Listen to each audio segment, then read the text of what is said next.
What's up, you guys? Sean Sapp here for the official Wrestling Inc. podcast alongside co-host Vince Russo and the returning Giri. Raj, how was your 1 week hiatus to enjoy Raw Live? It was long. Even live, it's 3 hours is still way too long. This week we had obviously major news with Seth Rollins tearing his ACL and his MCL and then powerbombing a 320-pound human being after he did it. Raj and I have a breaking news podcast up if you all are interested in listening to that.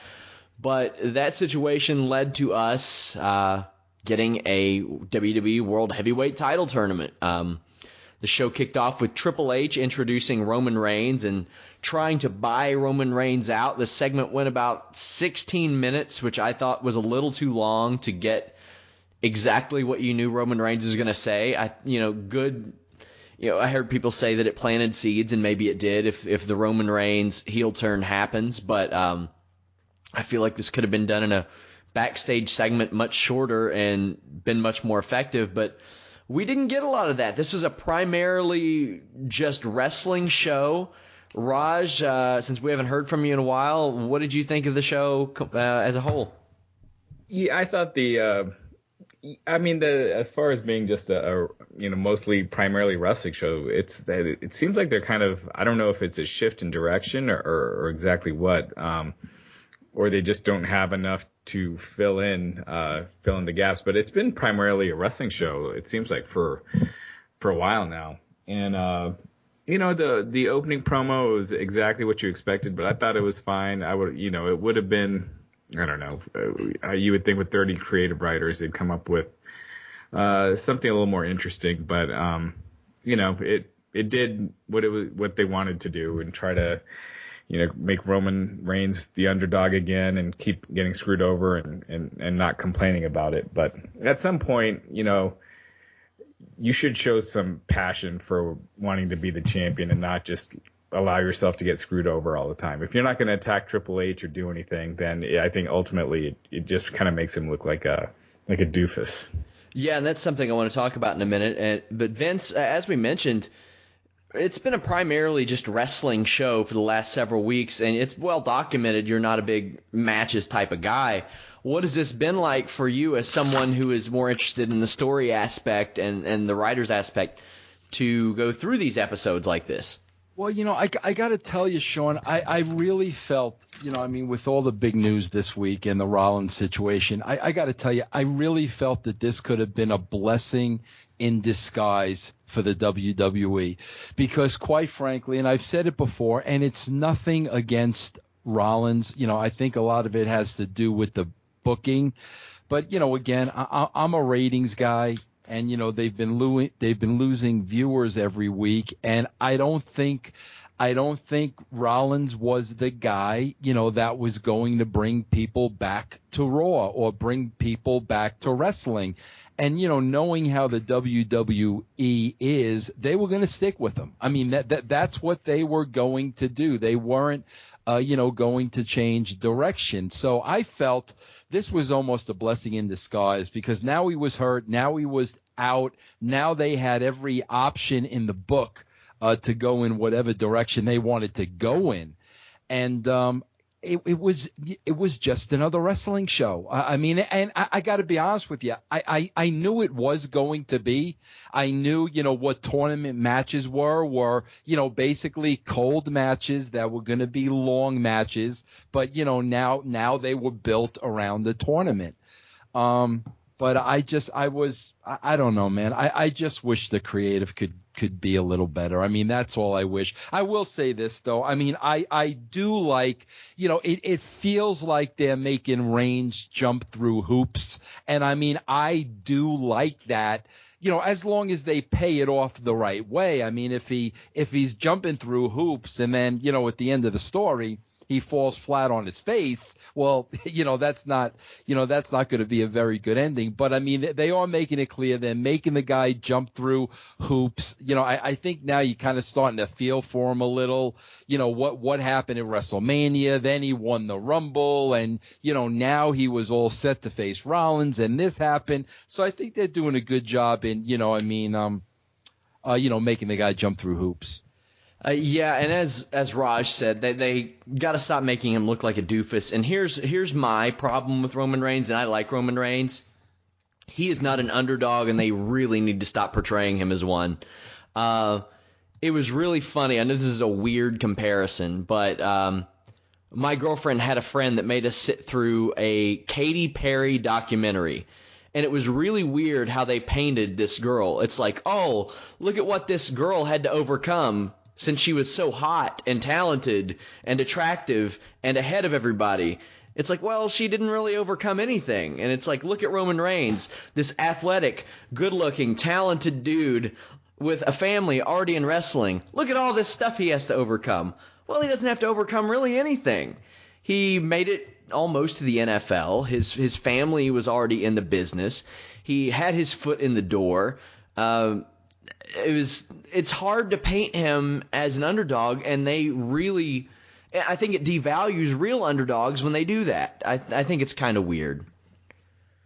But yeah, Triple H tried to buy Roman Reigns off. Didn't work. We got the typical answer. Triple H said fine.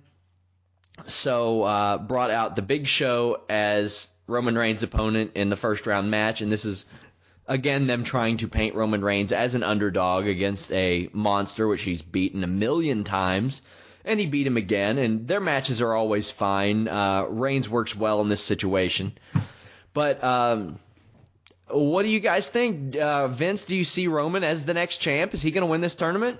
Well, I got to tell you, Sean, just what a weak way to open the show. I hate to be so down on the WWE, and I swear to everybody, it is so much easier to put it over and enjoy watching it. It really is. But after that 16-minute promo, it's like, okay, all right, Roman, you didn't take my offer. Now I'm going to show you, and out comes the Big Show.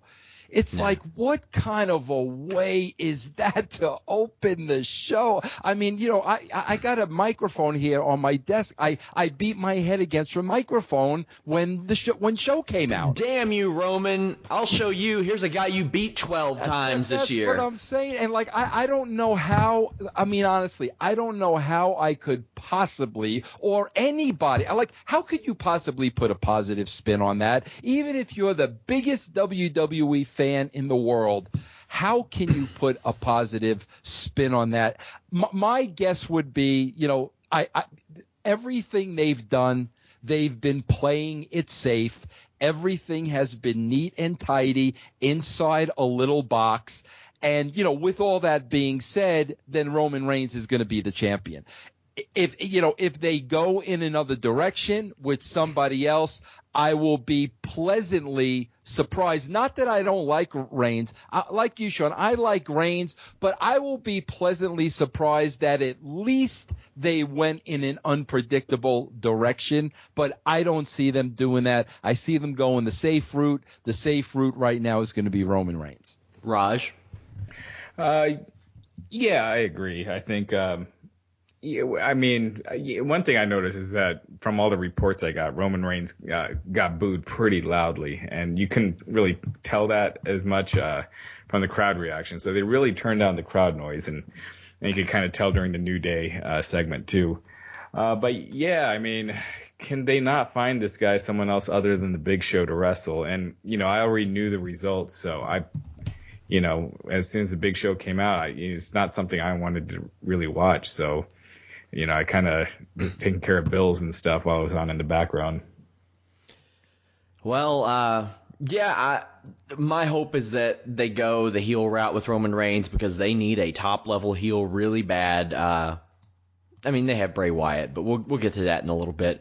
Next up was Kevin Owens, who looked like he could be one of those top heels a few months ago, but tonight he was beating up Titus O'Neil, which he did. Moves on in the tournament. Raj, any feelings one way or another about Kevin Owens, this match, and him advancing? No, I mean you knew who was going to win when you saw who was in it. So it the finish was cool. They actually gave Titus a lot more in this match than I would have thought. And because Owens kind of came back right at the end to get the win.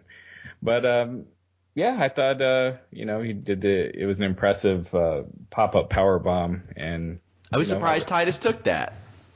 Yeah. I mean, well, after he did it, was it Mark Henry did it too a couple weeks ago? Yeah. So, yeah. So it was good for what it was, and I mean, you knew who was going to win, but it was still it was I thought it was fine. Interesting selection to put Titus in there as well, because I wondered how they would fill that out. WWE's in an unusual situation. As we mentioned a few weeks ago, there were a lot of people coming out of the Hell in a Cell pay-per-view without programs, and Seth Rollins' injury gave everybody a program, which was kind of unusual, but they weren't in a situation where they could bring in like a lot of surprise names for the tournament because they're in England, so they had to settle for guys like Titus and things like that. Vince, anything to add to the Kevin Owens? Yeah, Titus? I just think it was a weird choice too, because the last time we saw Titus, he was part of the tag team, so that's why I thought it was really weird. I mean, let's face it, they're going to put Owens over. You really know they're going to put Owens over because Titus is a tag team wrestler. I would just think there had to be some singles wrestlers that they could have put. I mean, even put I know we haven't seen Swagger, in a long time or something like that. But the fact that they made it a tag team wrestler made it even just that much more predictable. Yeah, I agree. I think Swagger would have been a good bet there, and they could have probably had Swagger go over the Miz to at least give him a little heat for that Del Rio program he has going on. Speaking of, I'll jump forward a little bit. Del Rio and Zeb did come out and they trashed the England crowd and called them haters and talked about Mexican America.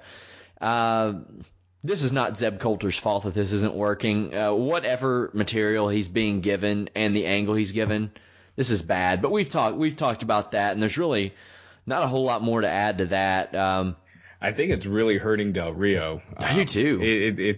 I mean, he looked like he could be, near the top when he came in, and I feel like it's making him look more and more like a mid-carder. And I got to tell you guys too, man, I had the pleasure, and it really was a pleasure, of going to see Lucha Underground in L.A. I went to a taping, and man, I got to tell you, Del Rio was God there. I mean, he was super over. Oh my, it was unbelievable. He was like God.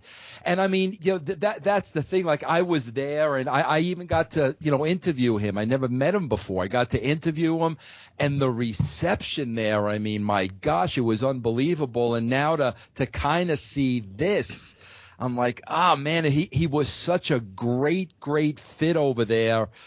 I hope they give him his due, but I don't know, the way this thing looks. I don't know how much they're going to give him. As Dave Walsh tweeted me tonight, it's weird because they're trying to make a heel out of an obviously babyface gimmick.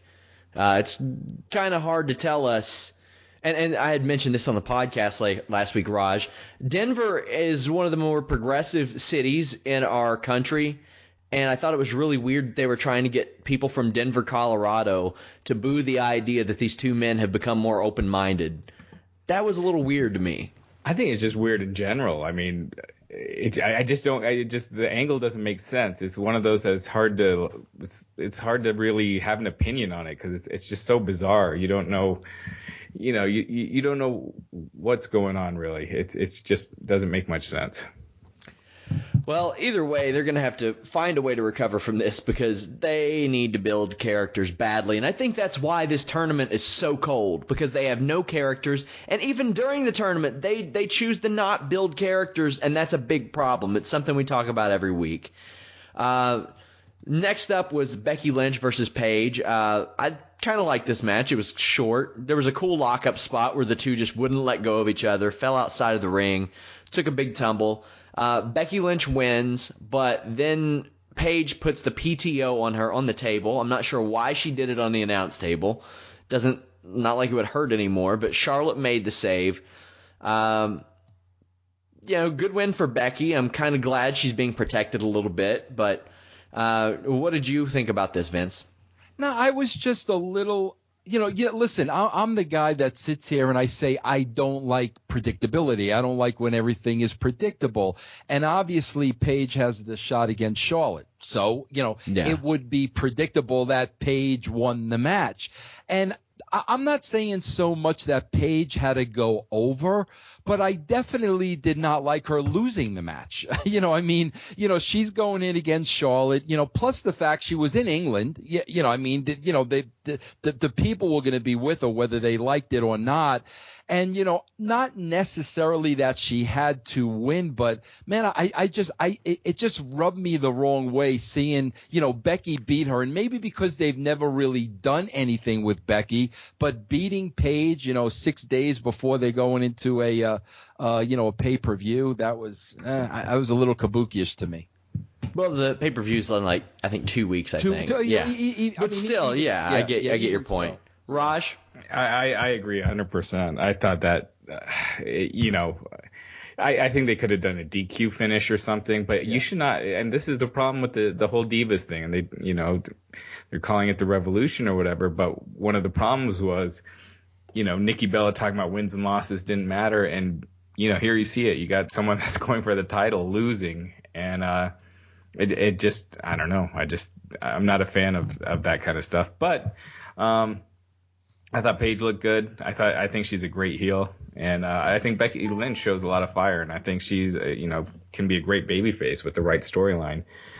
So I thought there were a lot of positives. I like the match, but the ending, I just don't like it when a challenger is challenging for a title and is losing just a couple weeks before the match. Yeah, I love Becky Lynch. I think she's great, and WWE's in a damned if you do, damned if you don't situation, because I've brought up several times how I think first-time matches on pay-per-views are really important, and this was one that could have been a Divas title program down the line, but we'll never have this as a first-time match now because we just got it. But at the same time, when you're doing a 3-hour show every Monday and then a 2-hour show every Thursday, it's hard to leave any first-time matchups to pay-per-views. So it's another weird situation we're in.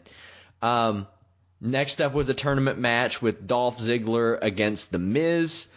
Dolph Ziggler won this match. Miz had no chance. Something I want to throw in. I watched the Up, Up, Down, Down. It's Xavier Woods' video game channel, and The Miz was on there playing Madden against Kalisto. If you think he's annoying on TV, the guy is about 50 times more annoying in real life. Holy crap. And he's a Browns fan. But yikes! Oh gosh, and he's proud of it. If you believe that, him and EC3 I think are the only two. But Jerry Lawler. Oh gosh, Jerry Lawler too. Man, well I guess that makes sense. But yeah, and the thing is, The Miz outside of his Miz TV where he's pushing other stuff doesn't get a chance to really show that much on the mic these days. But, I mean, I guess he's not a priority for them. But either way, he got his ass kicked. Vince, feelings on this matchup? I would have loved. Listen, this is a 3-hour show. I don't know how many tournament matches there were. But, man, I just would have loved. Could one of the matches have not been a heel against the heel and a babyface against the babyface? Well, some of them are going to be next week. I'm talking about on this show. Oh, tonight. yeah, definitely. I mean, it's a 3-hour show. I mean, could we? And I don't understand the booking. I understand. Some of them on SmackDown are going to be. Why not put one of those matches on Raw tonight? So, at least there would be something that was just, a little interesting. Because again, this was another case of what, unless I love great wrestling, why am I going to sit here and watch this when I know what the finish is before the match starts? Yeah. I don't know, man. I just wish I would have saw one baby versus baby, one heel versus heel, just something interesting. I thought that maybe a good idea could have been, they had to fill up a spot with Titus O'Neil, and they're continuing this on SmackDown, why not have a battle royal to get into this world tournament or world title tournament, and then you have a dark horse contender and give the person that won the battle royal a win in the tournament, like a surprise upset type of thing. Do something to help make somebody, even if they're not winning the world title, do something. This tournament can help more than one person. It can help a lot of people. Raj, what could you have seen them doing differently with this tournament, or things that you may have liked? I actually like that battle royal idea, but and make some of the lower card guys find have to work a way to get into it. But I didn't mind the babyface versus heel stuff in the opening brackets, just because that's how they book stuff anyway. And I do like that the second round is going to have heel versus heel and face versus face, because in the past they've done it where it's always face versus heel. So I didn't mind that aspect. But yeah, you thought these matches were predictable. You should see the matches that they got lined up for SmackDown this week. Yeah, here I was, and I actually tweeted today, man, I'm excited to cover SmackDown this week because something important is going to be on the show. Then I see the matches they leave for SmackDown, and I'm like, oh, thanks, WWE. SmackDown is the gift that keeps on giving, let me tell you all. If you think that Raw is inconsequential, man, SmackDown. And supposedly they're going to change that in January. But I have a hard time believing that they're going to make SmackDown mean something in January when they can't make Raw mean something in November. So yeah, I think you'll see a push for probably about a few weeks, and then it'll probably go back to where it is now. Next up was Natalya challenging whoever claimed to be the leader of Team Bad. She was trying to goad the team into fighting with each other, but Naomi stepped up. This was just her working her way to Sasha Banks. I did like what Natalya did, because the crowd was chanting for Sasha Banks, and Natalya used that against her by chanting, "We want Sasha," to try to get Sasha into the ring. I like the idea of this because I think that Natalya and Sasha Banks are just going to have a kick-ass match, because I just know they will. They're two great performers. I'm glad that Natalya has gotten a little bit of a story out of this. Raj, what do you feel about this program? I think, Sasha, I don't know if this is by accident, but I feel like she's getting more and more over, even though they're not doing that much with her. And, she clearly comes across as the biggest star of all the women on the show. So yeah, it was interesting to see how much the crowd reacts to Sasha each and every week. So I thought it was it was kind of a pointless segment, but it did, as far as making Sasha look more like a star. I thought it did that. Also, Natalya's new gear is fantastic. I just want to compliment that. Vince, your feelings on the Team Bad Natalya gimmick? There's so much, they love Sasha. There's no doubt about that. She's always getting a chance and everything. Man, I would love to see something like, obviously like a Paige was the odd man out of the group, but, Paige was the heel. And, she kind of broke away from the other two. I would love to see something on the total opposite here, where the other two members of Team Bad are the heels, and they do something to turn on Sasha. And maybe it is, the fans chanting for Sasha and the fans wanting Sasha because they're with her. That's one of the things that, like, we always used to do. And I hate to go back in the day, but back in the day, we had our finger on the pulse of what the people were telling us and what they wanted. Because if you didn't go with what the people were telling you, it was like an uphill battle. So, they want her so badly. And they can build that a little bit more. But I would rather see her turn babyface, sooner rather than later. I just wonder if they're saving it for Mania season, because give Charlotte a little run, put Becky Lynch and Paige, because this Paige thing is going to go for a little while. Yeah. And then by the time that's done, then you could put Sasha in there, because right now Sasha, I think because they are doing Paige, the timing's well, I guess you could do it and then have Sasha feud with Naomi or something, but I could see them holding off for a little bit just to get her in there with Paige, or Charlotte. I think Paige would be the right choice, but around Mania time. Yeah, I like the idea of the jealous Naomi and Tamina turning on Sasha Banks. I like that idea. And I think if anybody's going to carry Tamina to a good match, it'll be Sasha Banks and Natalya both, because she needs all the help she can get in that regard. Next up, we had Sheamus versus Cesaro in a tournament match. You had Barrett and Sheamus rather, jaw-jacking with footballer Wayne Rooney at ringside. I thought this match was just fantastic. Sheamus really shines against Cesaro. Whether this match meant anything or not, which ultimately it did, man, these two they have fantastic chemistry. They can just go out there and beat the hell out of each other, and it makes for great TV. Cesaro won and will face Roman Reigns, and man, that is going to be a hot match next week. There's no way Cesaro wins, but it's still going to be a hot match. This is one of those situations. I'm really looking forward to Cesaro versus Roman Reigns. Raj, your feelings on all this? I was actually shocked that they went that way, because Reigns is going to get booed out of the building against Cesaro. Why wouldn't you? I mean, with Sheamus is the one guy he's probably not going to get booed against.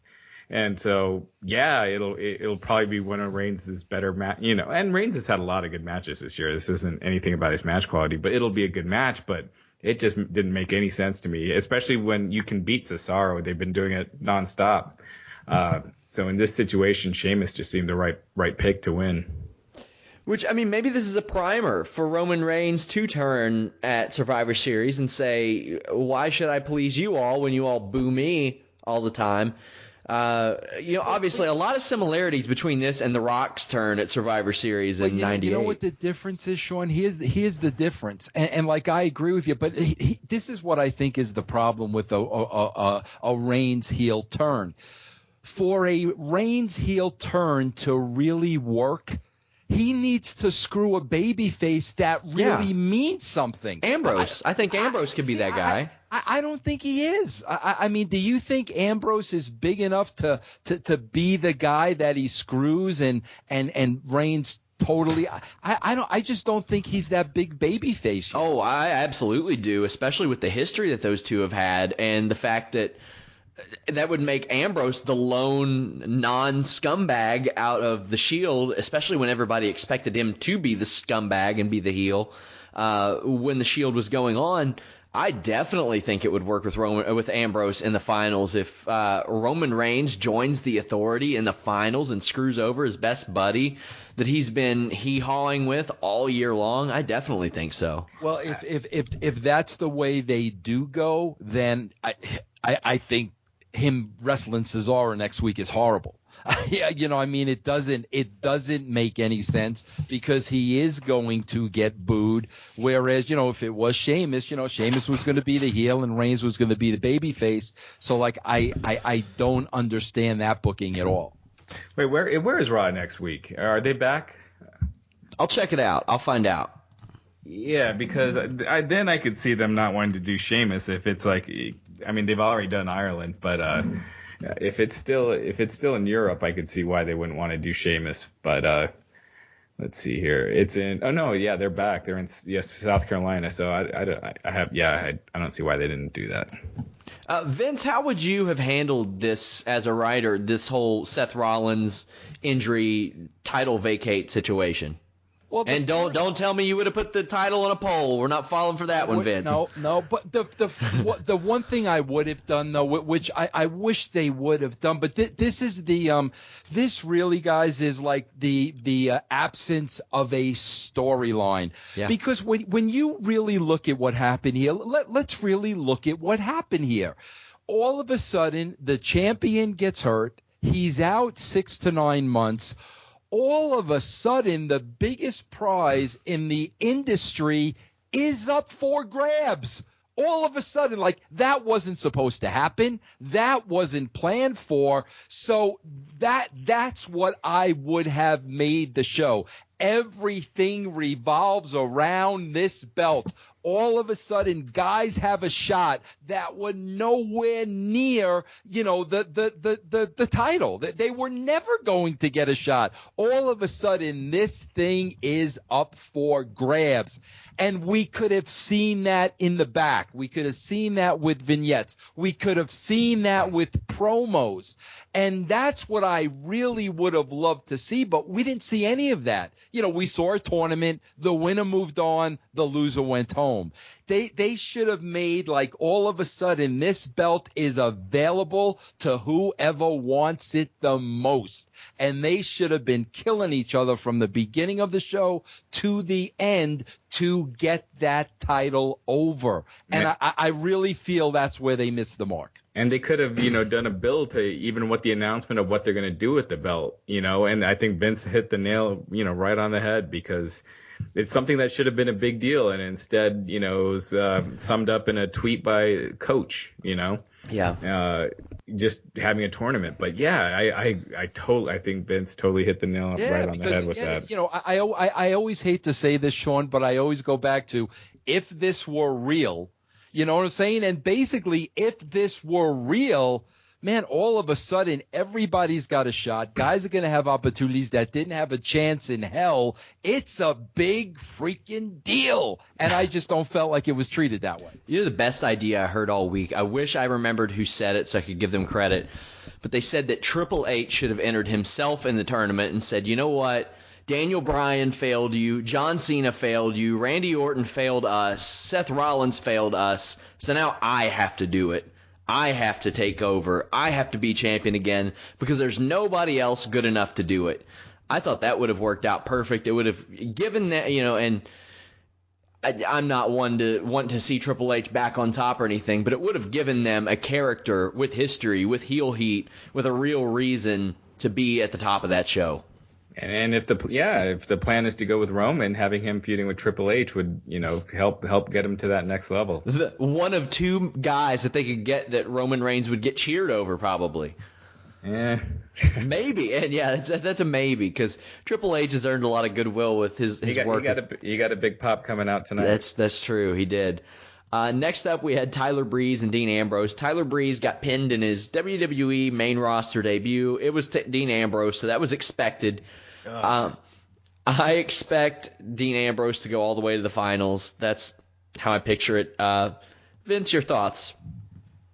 I'm sorry, and I had fun with a lot of people on Twitter today because I said one of my comments was, I actually think my arms are bigger than Taylor Breeze's, and I've got the old lady flap going on. I'm just going to be honest, Sean. I can't take this guy seriously. He looks like a kid to me. He looks like I don't care how great a wrestler he is. I don't care. He looks like a young kid. He looks like every man. I can't take this guy seriously. I'm sorry. I've seen a lot of wrestling stars in my day. I've worked with a lot of guys that are bigger than life. I just don't see anything with this guy. He looks, first of all, he looks so much like Dolph Ziggler, and Dolph Ziggler is almost out of the same mold. So, like, why you need somebody like this? When you can't even get Ziggler over, I don't understand. But you're asking the wrong person, because I'm not. From what I've seen so far, I'm not a fan of the guy. I mean, I agree with you on some points, and me and Sean have been talking about this, where I see him and I just see, like a kiddie Fandango.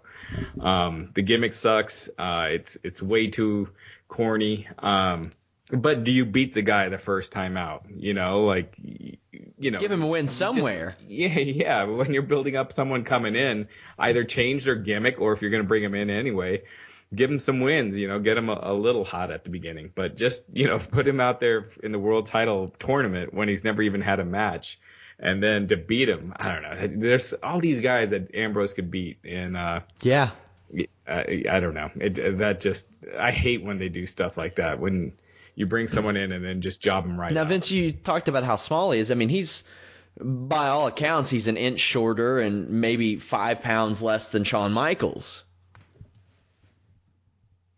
Listen, Sean, you do not put please, don't even put the two in the same sentence. And it's funny that you say that. It's funny that you say that, Sean, because just today, I watched an episode of the Attitude Era to review, and it was like the Shawn Michaels show. So, please don't. You didn't fall for that one. I mean, bro, seriously, that's like David Arquette and Brock Lesnar. Yeah, I remember when a guy made David Arquette champion, though. Exactly. I tried. I saw somebody on Reddit Squared Circle, and I think this is the best idea for Tyler Breeze. While Tyler Breeze holds the selfie stick, and you know how it goes on the Titantron, they need to have Cesaro do the Cesaro swing while Breeze has the selfie stick gimmick. Yeah, I thought that was a great idea. Next up was our basically main event, Usos and Neville against New Day. New Day continued to be great. Neville almost died twice in this match, which I think is the big story. He almost cracked his head on the apron doing a dive. Then Big E knocked him off the top rope and almost killed him. New Day wins. Raj, your thoughts?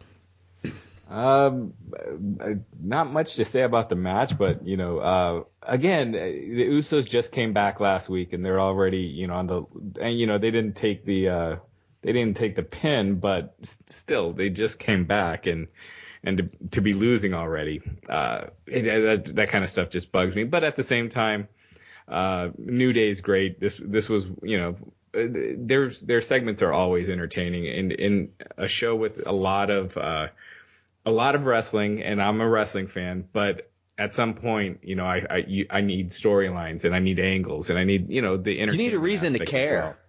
Exactly. I mean, just matches only go so far. And when you have that right mix, wrestling's the greatest thing in the world, and you don't have that right now. But, the New Day, they're fun to watch, and I don't turn away when they're on. Vince and I were talking last week about how a show like Fargo, which continues to be on fire, by the way, does 3 or 4 important things in their 1 hour, and WWE has over 3, and you're very lucky if one important thing happens.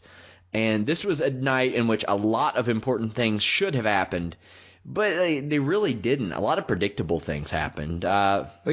You look at Game of Thrones, where you have like 6,000 characters, but they have something for all of them, and there's stuff going on all over the place, and they don't have to be on the show every week, but it's all building to something, and I think WWE likes to compare itself to just regular TV shows a lot, but the storytelling isn't even close. Nowhere close. Vince? I'm just curious. I obviously I did not care about this match. I'm going to be honest with you, but I'm just wondering what happened with the Dudley Boys. They're on Superstars now. I mean, you would think, especially over in England, they're going to get a big pop. The whole 9 yards. I'm like, man, I don't know. We haven't seen them on TV in the last 2 weeks. Yeah, that's inexcusable. Been on Raw since the pay-per-view. I think that's inexcusable to not use these guys in some capacity. At least give them something with some other team. They don't have to be in the title picture, but do something. I mean, they do have value. I feel like they got cold pretty fast, but they do have value, and they're a little miscast as baby faces. I think they should be heels, and feud with bring up Gable and Jason Jordan from NXT. God, they're so great. Yeah, and that would be something to get them hot right off the bat, because after the Usos, they're just so the depth with the tag teams is just so shallow. Then you'd get that great "Save the Gables" chant. And Chad Gable is just fantastic. Those two guys are just amazing. They're ready. Oh, I think God, ready. Chad Gable has superstar written all over him if he can get over the size thing. But yeah, I agree. Main event segment was the Wyatt family coming out and talking about how they harvested souls and whatnot. This brought out KANE and the Undertaker, who came out to a big pop. Very good that they brought these guys in for this, because I would have felt bad for the crowd if they didn't at least get to see Undertaker and KANE. Vince, your thoughts on KANE and Undertaker making a cameo? Well, I think the best thing they did all night, I'll be honest with you, they had the hook of Taker and KANE all night. And they rarely do that. And that was cool. They stuck with that. That was going to be the last, segment. They paid it off by Undertaker and Kane being there. So I thought that was the best thing they did all night. But here's what I didn't like about it. First of all, I don't know if it's just me, but I hate to see Bray Wyatt afraid. They built him as the guy that lived in the mountains. Who knows what he was doing with Sister Abigail in the backwoods? He's this crazy guy cutting these cryptic promos, and then the minute those two guys show up, he's cowering, he's moving to the back of the ring, and I just hate. He should have been laughing when they appeared. He should, I hated that. And then, again, you had two guys, and listen, he's Taker, but he's also 50-year-old Taker. You had two guys beating up four guys. And, four guys that should be in their prime, three of the four are just as big, if not bigger, than Taker and Kane. And, again, it's like, we sacrificed the Wyatt family again. And, is the money and the future in Kane and Taker? I mean, I don't understand that. They're really hurting younger talent that they can get over, and they can use guys like Kane and Taker to get them over, but they keep going to the well, with guys that had their day in the sun 10 years ago. I just don't understand that. Let me ask you this, Vince. Assuming they go with the 4-on-2 at Survivor Series with the Wyatts against Kane and Undertaker, you think they'll have the Kane and Taker go over? Absolutely, I do. Listen, I think Vince McMahon has a relationship with Taker where he will always make Taker look good no matter what. And the reality of it is, when somebody gets over Taker, it's going to be a holy crap moment, and it would bring that person to a whole other level. But because of the relationship Vince has with Taker, I just don't see that. And if that doesn't happen, you're not helping the Wyatts by just putting them in a program with Kane and Taker if they're going to come out on the short end of the stick again. Yeah, I think over the past 15, 20 years, they've put the wrong kind of people over Undertaker, and maybe they're afraid of doing that because there was King Mabel and Great Khali and Heidenreich. With these guys, there's at least four of them. One of them's probably going to hit. I think they're okay. They're in a safe spot. It's just a matter if they'll pull the trigger on it, and that's why they're in the position they're in, where we don't care about anything because they have no big superstars. With John Cena out, they have no mega stars. Roman Reigns is, big for WWE atmosphere, I guess, or the WWE universe, I guess, but we don't have like a mega star. Or there's Brock, but he's not there all the time. It's an unfortunate situation. Vince, before we let you go, how would you rate this Raw out of 5? I'm going to give it a 2 again. It's been, there's been in my opinion, there's just been a string of, again, the concentration on wrestling. There's no stories. There's no personalities. There's no characters being built. It's just good wrestling if that's what you like. And, I mean, that's why on my scale it's only a 2. Yeah, our viewers gave it, I think, 80% thumbs up, and I was shocked. I was shocked at that. I think maybe the Undertaker-Kane thing swayed them. I don't know. But, Vince, thank you very much for your time, as always. Thank you very much, Sean. As always, I enjoyed it. Take care, Vince. All right, take care, Vince. Take care, guys. So, Raj, I got to say this too about that last segment. Bray Wyatt has gone from me losing focus after a while to just his promos are just irritating to me now. I think they're the same thing week after week, and they've just gotten so redundant that I just cannot stand them. And always cool to see Taker and Kane. That was a cool ending, except, man, that magic stuff is so hokey now with the lightning and stuff like that. It's fine, it's cool, but at some point it's like, man, what is your target age audience that you're trying to reach here? I think I think the average age I saw of like SmackDown and Raw were both 40 and over. Yeah, 40. I think SmackDown's like 49. So It's like God. And why is Bray Wyatt mad? Why does he have magic? He's supposed to be like this, Charles Manson crazy, murderer in the woods, hills have eyes kind of guy. If I were him, the magic I would have is having 3 giant dudes around me to kill everybody. That's the only magic you need in that situation. The horror genre is a huge genre in film. They crank out absolute crap films. But just because it's a horror movie, it does well. And I don't know if WWE thinks they can crank out crap storylines and because he's like a horror character it'll work out. But it's not working out right now. Right. It's unfortunate. Yeah. We also have UFC 193 to talk about. We will be covering the pay-per-view on Wrestling Inc. Main event, Ronda Rousey versus Holly Holm. This is a lot of people are writing Holly Holm off, and I am not going to say that Holly Holm is going to beat Ronda Rousey.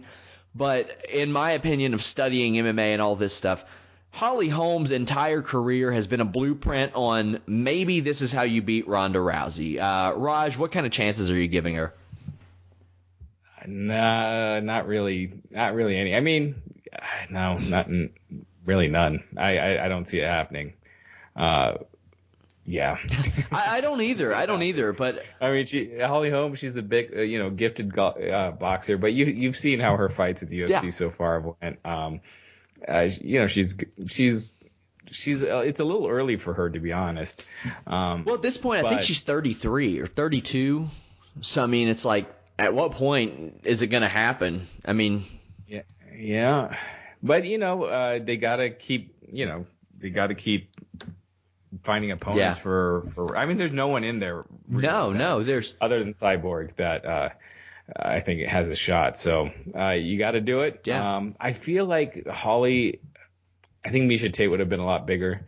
I just feel like there just doesn't seem like there's much anticipation for this one. Well, as there was like for the last one, and there, to be honest, there really wasn't for Sarah McMahon, and that pay per view did above expectations. So I didn't see a lot of like hype for the last one really, and I mean the one before that she was in LA doing media everywhere. Her last one against Betch Correa, she was in Brazil. I mean, they did a lot of media for this one, obviously. This is going to be one of the UFC's biggest events ever. They're going to try to fill up this stadium in Australia. When it comes to Holly Holm, I don't think she's going to win. I don't. But what she does very well is something that no Rousey opponent has done before. She strikes at range, hits people at the end of her strikes, and in all of her fights, except for one, she has completely avoided the clinch. Not difficult to see what she's preparing herself for, because you do not want to get into clinch range with an Olympic medalist judoka like Ronda Rousey, because as we've seen, she'll send you ass over tea kettle and you'll be done sooner than later. In that regard, I think Holly Holm is the best stylistic matchup she's faced yet thus far, but I don't think she's winning this fight. Anything's possible, because I've seen John Jones almost lose, GSP almost lose. We saw Anderson Silva lose twice in a row. Anything's possible, but I just don't see it right now. Next up is an even bigger mismatch. Joanna Jędrzejczyk, who is one of the most exciting fighters in the world to watch, is facing Valerie Letourneau, who used to be a 135er, actually competed on The Ultimate Fighter as a 135er, in a strawweight championship fight. This is a really smart move from the UFC. Joanna Jędrzejczyk is one of those international talents that gets it, that understands charisma, and putting her on the same show as Ronda Rousey could be a big deal. Have you had the opportunity to see her fight? Joanna? Yeah, I've seen her fight, and she's really good. It's a mismatch, but I mean, that's probably what you want, on a show with Ronda, so to showcase her ability. So, I'm usually not in favor of doing that in title fights. I think was she ranked in the top 10 or barely? Valerie's like number 8 now, but you know how those rankings go. Once somebody gets that title fight, all of a sudden the media members that are on that panel start to kind of give them a boost. So I think she was ranked like 10th, and now somehow she's 7 or 8. Oh god, yeah. So, I mean that rarely happens in the UFC unless someone's hurt. But in this case, I think it's the right thing, and it should be a good showcase for her. Yeah, and the next fight for Joanna after this would be Claudia Gadelha, who they had a really good, really close fight about a year and a half ago. So that would probably happen in the first quarter of 2014. And also we have Bigfoot Silva, Mark Hunt. This is the last of the 3 big fights that are on the card. This was one of the best heavyweight fights of all time, and unfortunately, Bigfoot tested positive for elevated testosterone, something he actually needed because he had acromegaly. But unfortunately for him, not allowed to do that anymore. His career has kind of suffered from it. How do you see this fight going, given the time that's passed, the differences in the TRT laws, things like that? Yeah, you're not going to see one of the best heavyweight fights this fight. I think jet lag too. I think Hunt. I mean, Hunt almost beat the current UFC heavyweight champion. So I think it's going to end pretty quickly this time. Yeah, I do too. I think Mark Hunt finishes him early. But yeah, guys, I want you all to come. We had great reception. We always do for the Ronda Rousey fights. But yeah, come score the fights with us. Talk to us on Twitter, things like that. I'm really excited to cover this. And then, of course, next month, the big Conor McGregor-Jose Aldo fight, which we'll talk more about. So we'll kind of parlay this into a wrestling sense. Do you see Ronda Rousey making a run in WWE ever? She said straight up a couple weeks ago she wanted to be WWE Divas champion. Yeah, why? I mean, I think I'm sure it'd be cool to do some matches here and there, but why would you want to? You're a superstar now. You're not going to get. They're not going. I don't know. Would they pay her Brock Lesnar money to be facing Nikki Bella? Gosh, you wouldn't think so. So, and they're not going to have her face. I mean, I guess they could do the whole thing with her facing men, and it'd be an interesting gimmick. I mean, they did it with China, but. And it would be with Ronda, it'd be a little more. I mean, it could be kind of credible, but at the same time, I don't see them doing that again. So, I just don't see it. I definitely see her doing a couple matches here and there, but I just don't see her becoming a full-time diva. I just don't see the money it would take for her to do it, and what's out there for her to. There's no gigantic superstar for her to feud with that would make it worth it. From people that I've talked to, and I mean, I know some people that are pretty involved with her. It's a legitimate interest for her, but they said they don't know how it would be if she had to commit herself completely to it. She, loves the idea of working matches and things like that, but then when you have to sit down and plan out everything meticulously, you don't know how that will go. But I remember, good gosh, I sent you a text when I found out she'd be at WrestleMania, and it increased the buzz for me personally, knowing that Ronda Rousey was front row, and I knew at that point she was going to have something to do with the show. I was sitting there waiting all night for it. It was so. I mean, she has a buzz, and she has crossover name value. So. Oh yeah, I mean, she does more on our site than any other UFC. by fighter. Far. There's more interest in her. I mean, she. Her fights get more traffic and comments than the McGregor fight or any of the other the John Jones Cormier. Oh yeah, it wasn't even close. I always keep track of that stuff, and it was unbelievable. It didn't do quite like what Mayweather Pacquiao did, but it wasn't that far off. It was. Well, Mayweather Pacquiao is two legends of our time, whereas Ronda Rousey are squash matches. I think Rousey and Cyborg. I don't know if he'll do. I mean, for sure, pay-per-view won't do what Mayweather Pacquiao does. But I mean, as far as our site goes, I don't know if it'll do as much interest, but it'll be more than a lot of wrestling shows that. So, what do you think the pay-per-view buys will be on this? That's always something I'm interested in. What was it? What did Betchko end up with? Like 900,000. I'd guess like 700. Yeah. I think I'm hoping that the stardom has like exploded. I want her to cross that 1 million threshold. I really do, but you never know. But the UFC's having its best pay-per-view year on average since the Brock Lesnar era ended. Like they're doing very, very well this year, and with this fight and the McGregor fight coming up next month, man, that's just going to get better. Big. Yeah. Go ahead. Go on. Go ahead. I did want to talk a little bit about Survivor Series too, and the tournament and the Taker match. Do you have a early pick for the tournament now that you see how the brackets? I think it's going to be Roman Reigns. I think that he'll join the Authority and screw over Dean Ambrose, and he'll be the big heel. If they're smart, that's what they'll do. But I don't. That's what I think That's what I'm hoping. Yeah, I think it'll be Reigns, but I don't think that Ambrose. I don't think that anyone will turn heel just yet, but they'll tease it with Ambrose. Man, I think it's a perfect time to do it too. Survivor Series, you have that rich tradition of backstabbing. Yeah. No, I sent out that tweet, but I really don't see them turning Reigns heel just because they really want him to take Cena's spot. So I can see them turning Ambrose, and if it were me, I'd want them to go with Ambrose turning heel and winning the title. But I agree. I think Reigns is leaving. And Taker, what about the Taker? Oh gosh. I think they got to keep Taker. I'd say this will probably be Taker's last match before WrestleMania. I hope it's not, because he seems like he's doing well physically. But if it is, they got to keep him hot for WrestleMania, so they'll probably have him win. But if it's built around his 25th anniversary, but I think the right thing would be, I mean, and you could have Kane take the fall, but I think the right thing, because you got 4 guys, so I think the right thing would be to have the Wyatts win, and you have Bray and Kane, because he needs something. He does, and it would be a bigger surprise. Remember how hot that the non-title match was between Bray Wyatt and Daniel Bryan at Royal Rumble a couple years ago? Nothing on the line, nothing at all.